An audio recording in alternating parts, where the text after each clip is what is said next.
Brothers.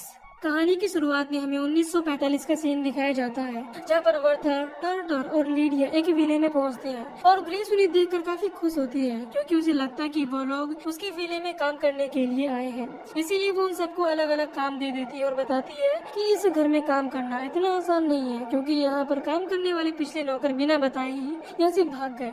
इसके बाद grace Bertha को घर की चाबियां देती है और बताती है कि अगर आप दूसरी रूम का दरवाजा खोलें तो पहले रूम का दरवाजा बंद करना ना भूलें, क्योंकि ये बहुत जरूरी है। फिर वो टर्टर को गार्डन में काम करने के लिए भेज देती है और बर्था और लीडिया से सारे घर के पर्दे बंद करने के लिए कहती है, ताकि वो उन्हें अपने बच्चों से मिलवा सके, जिनका नाम एनी और निकोलस होता है। यहाँ पर हमें पता चलता है कि उन बच्चों को रोशनी से एलर्जी है, इसीलिए जैसे ही वो तेज रोशनी या धूप में आएंगे उनका शरीर पूरी तरह से जलने लगेगा। यही वजह थी कि उन्हें हमेशा अंधेरे या फिर हल्की रोशनी में रखा जाता था। फिर हमें पता चलता है कि ग्रेस का हस्बैंड वर्ल्ड वॉर में मारा गया, और जब एनी और निकोलस बर्था को इस बारे में बता रहे होते हैं तभी वहाँ पर ग्रेस पहुँचती है और बर्था से बात करने के लिए कहती है। फिर ग्रेस उससे पूछती है कि मैंने नौकरों के लिए एडवर्टाइजमेंट 5 दिन पहले करवाया था, लेकिन वो लेटर यहीं पर रह गया, तो आप लोग बिना लेटर मिले यहाँ तक कैसे आए? सच बताओ, आप लोग कौन हो? ये सुनकर बर्था समझ जाती है कि उनकी सच्चाई सामने आ चुकी है। इसीलिए वो बताती है कि हम लोग यहाँ पर पहले काम करते थे और जब यहाँ पर आए तो हमें पता चला कि यहाँ पर फिर से नौकरों की जरूरत है, इसीलिए हम लोग यहाँ पर रुक गए। नेक्स्ट सीन में जब ग्रेस अपने बच्चों को पढ़ा रही होती है तो हमें पता चलता है कि उसे भगवान पर बहुत भरोसा है। इसी वजह से वो अपने बच्चों को भी उन पर भरोसा रखने के लिए कहती है। साथ ही साथ ये भी बताती है कि उन्होंने अगर झूठ बोला तो उन्हें बच्चों की नरक जाना पड़ेगा, जहाँ पर उन्हें सिर्फ दर्द मिलेगा। और क्योंकि वो बच्चे इस चीज पर भरोसा नहीं करते हैं, इसीलिए ग्रेस उन्हें पढ़ाई करने के लिए अलग अलग कमरों में बंद कर देती है। हालांकि इस दौरान बच्चे अलग रहने से डर रहे होते हैं, लेकिन ग्रेस उन्हें समझाती है कि भगवान हमेशा तुम्हारे साथ है। फिर जब ग्रेस हॉल में अकेली होती है तो उसे किसी बच्चे की चीख सुनाई देती है, जिससे वो भाग कर निकोलस के रूम में जाती है, लेकिन वो बिल्कुल ठीक ठाक था और पढ़ाई कर रहा था। इससे ग्रेस को लगता है कि उसने एनी की आवाज सुनी थी, इसीलिए वो भाग कर उसके रूम में पहुँचती और देखती है कि वो भी बिल्कुल ठीक है, जिससे ग्रेस काफी हैरान होती है और उससे पूछती है कि तुम रो क्यों रही थी? इस पर एनी बताती है कि मैं नहीं रो रही थी, बल्कि वो लड़का रो रहा था जिसका नाम विक्टर है। ये नाम सुनकर ग्रेस बहुत ही ज्यादा हैरान होती है, क्योंकि उसने पहले कभी ये नाम नहीं सुना था। इस पर एन बताती है कि विक्टर यहाँ नहीं रहना चाहता, लेकिन उसके पेरेंट्स यहाँ पर रुके हुए हैं, इसी वजह से वो रो रहा था। इस बात से ग्रेस काफी गुस्सा होती है, क्योंकि उसे ऐसा लगता है कि एन उससे झूठ बोल रही है। इस दौरान ग्रेस को कहीं भी विक्टर या उसके पेरेंट्स दिखाई नहीं दे रहे थे, इसीलिए वो कहती है कि जब यहाँ पर दरवाजा बंद है तो कोई भी अंदर कैसे आ सकता है। तभी ग्रेस की नजर दरवाजे पर पड़ती है जो खुला हुआ था, इसीलिए उसे लगता है कि वो दरवाजा उसके घर के नौकरों ने खुला छोड़ दिया है। इससे वो बर्था और लीडिया दोनों को ही बहुत ही ज्यादा डांटती है और कहती है कि मेरे बच्चों को रोशनी से एलर्जी है, इसी वजह से मैं दरवाजा बंद करके रखती हूँ, लेकिन तुम लोगों को इस बात का बिल्कुल भी एहसास नहीं है। इस पर बर्था उसे समझाने की कोशिश करती है कि मैं गार्डन में थी, लेकिन वो उसकी एक बात नहीं सुनती। नेक्स्ट सीन में जब निकोलस और एन सो रहे होती है तो कोई उनके रूम का पर्दा खोल देता है, जिससे वो दोनों काफी हैरान होते हैं। हालांकि एन निकोलस को बताती है कि ये किसी और ने नहीं बल्कि विक्टर ने किया है, लेकिन वो उसकी बात नहीं मानता, क्योंकि उसे लगता है कि एन उसे डराने की कोशिश कर रही है। इससे एन विक्टर से निकोलस को छूने के लिए कहती है, और जैसे ही एक हाथ निकोलस को छूता है वो जोर से चिल्लाने लगता है, क्योंकि वो बहुत ही ज्यादा डर गया था। तभी उसकी चीख सुनकर ग्रेस उसके पास पहुंचती है और निकोलस उसे सारी बातें बताता है और कहता है कि एन मुझे डराने की कोशिश कर रही है। इसीलिए ग्रेस को लगता है कि एन झूठ बोल रही है, इससे वो एन को भगवान से माफी मांगने के लिए कहती है, लेकिन एन इस चीज के लिए साफ इनकार कर देती है और कहती है कि मैंने कोई गलती नहीं की है, क्योंकि मैं सच बोल रही थी। इस दौरान हमें पता चलता है कि गलती न मानने की वजह से ग्रेस उसे 3 दिनों से लगातार बाइबल पढ़ा रही होती है। इसके बावजूद वो गलती मानने को तैयार नहीं थी। इधर ग्रेस जब हॉल में होती है तभी उसे झूमर हिलता हुआ दिखाई देता है। हालांकि पहले तो उसे लगता है कि वो लीडिया की वजह से हो रहा है, लेकिन जब वो देखती है कि लीडिया और बर्था बाहर गार्डन में खड़े हैं तो वो बहुत ही ज्यादा डर जाती है और एन के पास पहुंचकर उससे पूछती है कि क्या तुम्हें भी ये आवाजें सुनाई दे रही हैं? इस पर वो कहती है कि मैं इस बारे में कुछ भी नहीं बताऊंगी, क्योंकि आप मेरी बातों पर विश्वास नहीं करती हैं। लेकिन ग्रेस उसे बताने के लिए फोर्स करती है। इसके बाद वो कहती है कि ये आवाजें ऊपर की रूम से आ रही है। अब ग्रेस चेक करने के लिए वहाँ पर पहुँचती है, तभी उसे एहसास होता है कि उस रूम से कोई निकलकर बाहर आ गया है। इसीलिए जब ग्रेस बाहर आती है तो उसे एक लेडी की आवाज भी सुनाई देती है, जो कह रही होती है कि ये घर बहुत ही डरावना है।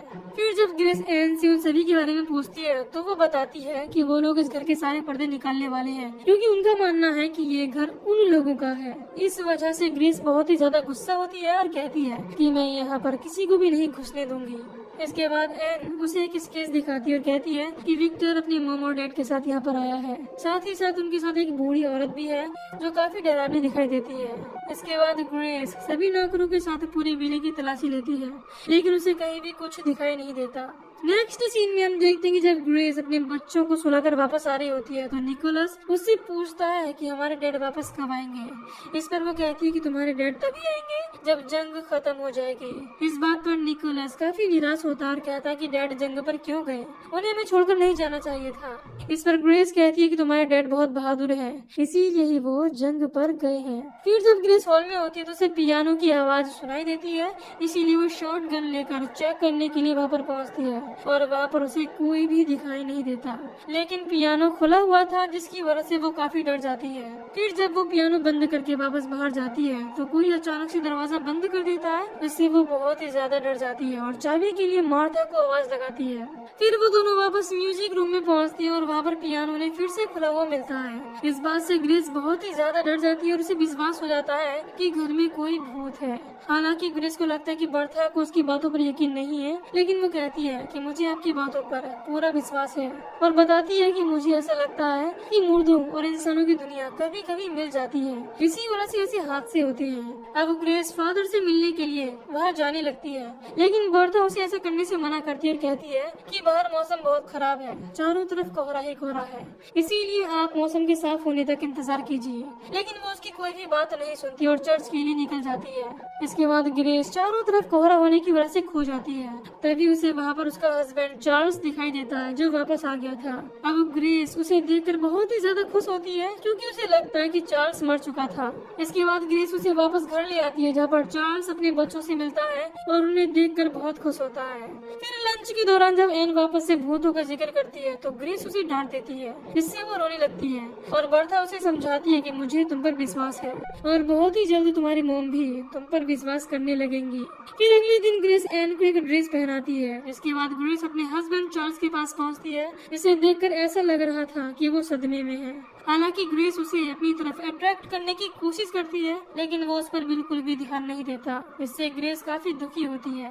फिर वो एन के पास पहुंचती है और उसे ड्रेस उतारने के लिए कहती है, लेकिन वो देखती है कि उसकी बेटी का चेहरा किसी बूढ़ी औरत की तरह हो गया है जो काफी डरावना दिख रहा था। इसीलिए ग्रेस उस पर अटैक कर देती है और उससे पूछने लगती है कि मेरी बेटी कहाँ पर है। हालांकि इस दौरान एन उसे समझाने की कोशिश करती है कि मैं ही आपकी बेटी हूँ, लेकिन वो उसकी कोई भी बात नहीं सुनती। तभी एन का ड्रेस फट जाता है, जिससे ग्रेस देखती है कि वो कोई और नहीं बल्कि एन ही है, जो इन सब चीजों की वजह से बहुत ही ज्यादा डर जाती है। तभी वहाँ पर बर्था आ जाती है जो एन को अपने साथ ले जाती है। इसके बाद ग्रेस बर्था को सारी बातें बताती है। इसके बाद वो उसे समझाती है कि आप सारे घर की जिम्मेदारी अपने ऊपर नहीं ले सकती, इसीलिए आपको थोड़ा आराम करना चाहिए। फिर वो ग्रेस को सर दर्द की दवा देती है, लेकिन ग्रेस उस दवा को फेंक देती है। इधर एन जब अपने भाई निकोलस से बात कर रही होती है तो उससे कहती है कि हमारी माँ पहले की तरह फिर से पागल हो रही है। इससे पता चलता है कि वो पहले ही उन्हें मारने की कोशिश कर चुकी है। फिर जब ग्रेस अपने हस्बैंड चार्ल्स के पास पहुंचती है तो वो उससे माफी मांगती है, क्योंकि चार्ल्स को एन ने सब कुछ बता दिया था। लेकिन वो कहता है कि तुम्हें मुझसे माफी मांगने की कोई भी जरूरत नहीं है, बल्कि तुम्हें हमारे बच्चों से माफी मांगनी चाहिए। और मेरे यहाँ आने का भी सिर्फ एक ही कारण है कि मैं अपने बच्चों और वाइफ से अलविदा कह सकूं, क्योंकि मैं वापस जंग में जा रहा हूँ। इस पर ग्रेस उससे कहती है कि जंग पहले ही खत्म हो चुकी है, इसीलिए अब तुम हमें छोड़कर कहीं भी नहीं जाओगे। मुझे तो लगता है कि तुम मेरे साथ रहना ही नहीं चाहते। ये सुनकर चार्ल्स ग्रेस के करीब आता है और उसे किस करने लगता है। फिर जब अगली सुबह ग्रेस की आंख खुलती है तो वो देखती है कि चार्ल्स वहाँ से जा चुका है। इस बात से वो बहुत ही ज्यादा दुखी होती है। उसी समय उसे एन की चीख सुनाई देती है, जिससे वो डर जाती है और उसकी तरफ भागती है। वो देखती है कि बच्चों के रूम के पर्दे हटा दिए गए हैं, जिससे वो बहुत ही ज्यादा डर जाती है और उन्हें अपने कोट से ढककर बाहर ले आती है। लेकिन वो देखती है कि सभी कमरों के पर्दे हटा दिए गए हैं, इसीलिए वो एक ब्लैक बोर्ड की हेल्प से उन्हें रोशनी से बचाती है। फिर जब बच्चों को पता चलता है कि उनके डैड वहाँ से जा चुके हैं तो वो काफी दुखी होते हैं। इसके बाद ग्रेस लीडिया के पास पहुंचती है और उसे फोर्स करके जाने की कोशिश करती है और पूछती है कि वहाँ पर हो क्या रहा है। तभी वहाँ पर बर्था आ जाती है और ग्रेस उससे पूछती है कि घर के सारे पर्दे कहाँ गए। इस पर वो कहती है कि हो सकता है कि कोई घर के अंदर रोशनी करना चाहता हो। इस पर ग्रेस काफी गुस्सा होती है और कहती है कि क्या कोई मेरे बच्चों को मारना चाहता है, क्योंकि यहाँ पर सबको पता है कि वो रोशनी बर्दाश्त नहीं कर सकते हैं। लेकिन बर्था उसे समझाती है कि ये काफी पुरानी बात है, अब समय बदल चुका है, इसीलिए तुम्हें अब उन बच्चों को रोशनी के सामने लाना चाहिए। बर्था की इस बात पर टर्टल भी उसका साथ देता है। इस बात से ग्रेस गुस्सा हो जाती है और अपनी गन निकालकर उन्हें शूट करने की धमकी देती है और कहती है कि तुम लोगों के यहाँ आने का सिर्फ एक ही मकसद है कि तुम इस घर पर कब्जा कर सको। इस दौरान वो बर्था से घर की चाबी वापस ले लेती है और फिर उन लोगों को वहाँ से जाने के लिए कहती है। इसके बाद वो घर के अंदर पर्दे ढूंढने लगती है। फिर हम एन और निकोलस को देखते हैं। इस दौरान एन कह रही होती है कि मॉम पागल हो चुकी है। इस पर निकोलस कहता है कि तुम छोटी हो, ऐसा बिल्कुल भी नहीं है। इसके बाद एन अपने डैड को ढूंढने के लिए खिड़की के रास्ते से बाहर चली जाती है और क्योंकि निकोलस अकेले रहने से डरता था इसीलिए वो भी उसके साथ जाता है। इधर ग्रेस को एक फोटो मिलती है जिससे उसे पता चलता है कि बर्था, लीडी और टर्टल बहुत पहले ही मर चुकी है। फिर हम एन को देखते हैं जिसे बर्था और उसके साथियों की कब्र दिखाई देती है। तभी उसकी नजर पड़ती है कि वो तीनों उन्हीं की तरफ आ रहे हैं, इसीलिए वो निकोलस के साथ वहाँ से भागने लगती है और कहती है कि वो लोग भूत हैं। तभी ग्रेस जब बच्चों को उनके रूम में नहीं देखती तो वो उन्हें बचाने के लिए घर से बाहर भागती है। तभी बच्चे भी भागते हुए उसके पास पहुँच जाते हैं, लेकिन उनके पीछे पीछे वो तीनों नौकर भी आ जाते हैं। इससे ग्रेस उन्हें गन से शूट करने की कोशिश करती है, लेकिन वो इस चीज में नाकाम रहती है, इसीलिए वो भी वापस घर के अंदर पहुंचकर दरवाजा बंद कर लेती है। हालांकि वो लोग अंदर आने के लिए कहते हैं, लेकिन ग्रेस इस चीज के लिए मना कर देती है और अपने बच्चों से छुपने के लिए कहती है। लेकिन जब वो दोनों एक अलमारी में छुपे हुए होते हैं तो वही डरावनी दिखने वाली बूढ़ी औरत उन्हें ढूंढ लेती है, इससे वो दोनों ही चिल्लाने लगते हैं। उनकी चीख सुनकर बर्था कहती है कि बाहर वाले लोगों ने तुम्हारे बच्चों को ढूंढ लिया है, इसीलिए अब तुम्हें उनसे बात करनी होगी। फिर हम देखते हैं कि एन और निकोलस के पास विक्टर की मॉम डैड के साथ साथ वो बूढ़ी औरत भी बैठी हुई है, जो एन से पूछती है कि जब तुम्हारी मॉम पागल हुई थी तो उस रात किया हुआ था।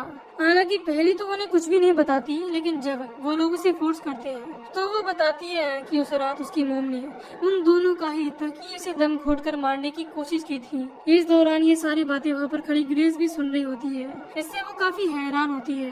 फिर वो बूढ़ी औरत कहती है कि अगर तुम लोग मर चुके हो तो इस घर में क्यों रहते हो, तुम लोगों को यहाँ पर नहीं होना चाहिए। इससे वो दोनों बच्चे चिल्लाने लगते हैं कि हमारी मौत नहीं हुई है। उसी समय ग्रेस भी चिल्लाने लगती है और वहाँ पर पड़े हुए सारे पेपर्स को फाड़ देती है। अब हमें पता चलता है कि विक्टर के मॉम डैड उस घर को लेने के बाद वहाँ पर रहने के लिए आए थे, जिससे पता चलता है कि वो इंसान है। यहाँ पर यह भी साफ हो जाता है कि ग्रेस और उसके बच्चे मर चुके हैं और अब वो सिर्फ घोस्ट हैं। लेकिन अब तक उन लोगों को इस चीज का एहसास ही नहीं था और इसी वजह से विक्टर के पेरेंट्स बहुत ही ज्यादा डर जाते हैं और उस घर को छोड़ने का फैसला करते हैं। इधर ग्रेस को अब सारी चीजें समझ आ चुकी थी कि उसी ने अपने दोनों बच्चों का तकिए से दम घोटकर मार दिया था। लेकिन जब उसे इस बात का होश आया तो उसे काफी दुख हुआ, इससे उसने खुद को भी शॉटगन से शूट कर लिया। इसी वजह से उसे अगले ही पल ही अपने बच्चे दिखाई देने लगे जो तकिए से खेल रहे थे, इससे उसे लगा कि वहाँ पर कुछ हुआ ही नहीं है। तभी उसके पास बर्था आती है जो ग्रेस के लिए चाय बनाने के लिए कहती है और इस पर वो इस चीज के लिए हाँ कर देती है, क्योंकि वो समझ चुकी थी कि कहीं ना कहीं उन सबको मिलकर रहना पड़ेगा। इधर एन अपनी मॉम से पूछती है कि अगर हम मर चुके हैं तो हमारा कारागार यानी कि जेल कहाँ है। इस पर एन की मॉम कहती है कि मुझे इस बारे में कोई भी जानकारी नहीं है, मुझे सिर्फ ये पता है कि मैं तुम दोनों से बहुत प्यार करती हूँ और ये हमारा घर है, इसीलिए इसे हमसे कोई भी नहीं छीन सकता। फिर वो बच्चे रोशनी के पास पहुँचते हैं, लेकिन उन्हें किसी तरह की कोई तकलीफ नहीं होती। इधर विक्टर की फैमिली के जाने के बाद उस घर में फिर से फॉर सेल का बोर्ड लगा दिया जाता है और इसी के साथ ये मूवी यहीं पर खत्म हो जाती है। तो दोस्तों, अगर आपको इस मूवी की एक्सप्लेनेशन पसंद आई हो तो वीडियो को लाइक और चैनल को सब्सक्राइब कर दीजिए न्यू वीडियो में। Till then take care, love you, bye bye.